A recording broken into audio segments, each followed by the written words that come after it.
importância de cuidar da saúde mental. De acordo com a Organização Mundial de Saúde, a síndrome de burnout, problema causado pelo excesso de trabalho, já está sendo considerada um fenômeno ocupacional. Meu Deus! Vamos chamar a Patriota Júnior ao vivo para a gente bater um papo sobre esse assunto? Ô Patriota, primeiro me explica pra gente o que é, né? E quando é que a gente pode começar a perceber que o negócio tá pesado, o trabalho, né? Pois é, Renata, mais uma vez, bom dia para você, para quem está acompanhando o Manhã Cidade, né? O burnout é uma síndrome, uma doença, né, que está associada aí ao ambiente de trabalho.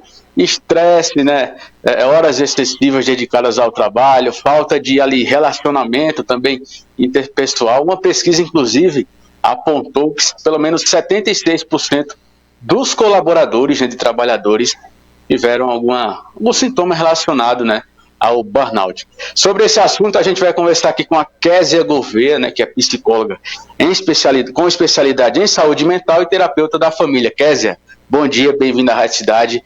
Conta pra gente o que é a síndrome de burnout.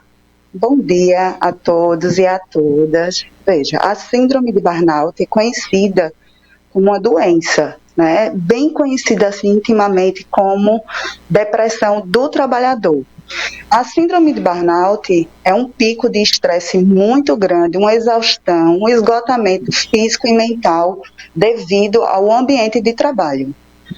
Quais as principais causas desse problema?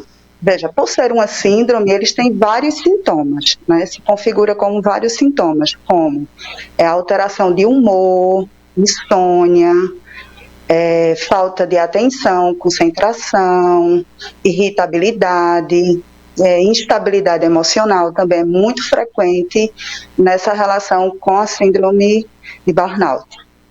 O ideal é procurar um profissional aparecendo esses tipos de sintoma também, uma ajuda psicológica, Késia? Sim, com certeza, de uma equipe de saúde mental, né? A maioria das vezes não é identificado por um psiquiatra ou por um psicólogo, sempre é por um médico clínico. E aí o clínico possivelmente faz um encaminhamento para a equipe de saúde mental, que é um psiquiatra, que vai fazer toda uma investigação, né, ver qual foi a causa, como aconteceu e identificar a síndrome de burnout. E logo depois, né, ele vai passar a medicação para ver, que é uma coisa bem séria, né? A gente tem que levar em consideração que a medicação hoje é muito importante, principalmente nesses casos, até porque, às vezes, a síndrome de burnout também causa ideação suicida, então tem que ter muito cuidado. E, posteriormente, fazer o acompanhamento terapêutico, que é muito importante para poder assimilar as questões emocionais, identificar algumas coisas que não faz bem para o trabalhador. Questão da automedicação, muita gente costuma se automedicar, né? Isso, claro, não é indicado de forma alguma, né? De jeito nenhum, né? Como a gente está falando da depressão com, algumas vezes, com ideação suicida. Então, a gente precisa passar uma medicação, né, ideal, uma medicação que realmente se adapte ao trabalhador. Se você não se deu com a primeira medicação, volta para o médico para poder reavaliar e fazer uma nova medicação para você. A gente vê realmente um crescimento nesses casos, né, de pessoas com a síndrome de burnout, esse problema associado ao trabalho. Dá para dizer que a pandemia também teve um peso grande para que esses problemas, né, tivessem um aumento ao longo desse tempo? Com certeza. A pandemia ela trouxe consequências gigantes, principalmente numa adaptação de um novo trabalho virtual. Então, as pessoas ficaram mais isoladas. Elas tiveram poucas interações, então isso teve consequências drásticas, principalmente no desenvolvimento da síndrome de burnout, no aspecto de se isolar, no aspecto de trazer uma dificuldade mesmo de interação. Então, com certeza, a pandemia foi algo que potencializou.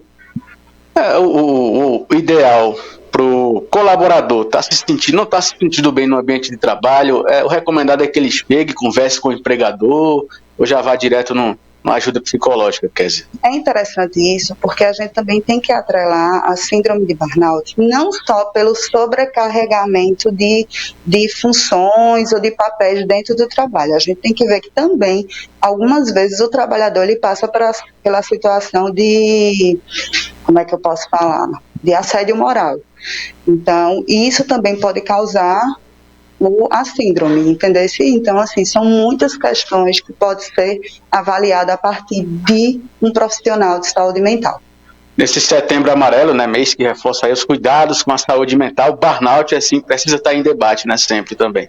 Sim, com certeza, a gente precisa desconstruir, né, muitos mitos e principalmente trazer informação para a população, porque a gente acha que, né, o pessoal leva muito para a questão de que, está trabalhando, então não adoece. Adoece sim, então a gente precisa ter um olhar voltado de cuidado e de atenção para esse sujeito sim no trabalho. Tá certo, muito obrigado pelas informações. Conversamos aqui com a Késia Gouveia, que é psicóloga com especialidade em saúde mental e terapeuta familiar, falando para a gente, né, sobre a síndrome de burnout que atinge aí muitas pessoas, muitos trabalhadores, né? Volto contigo, Renata.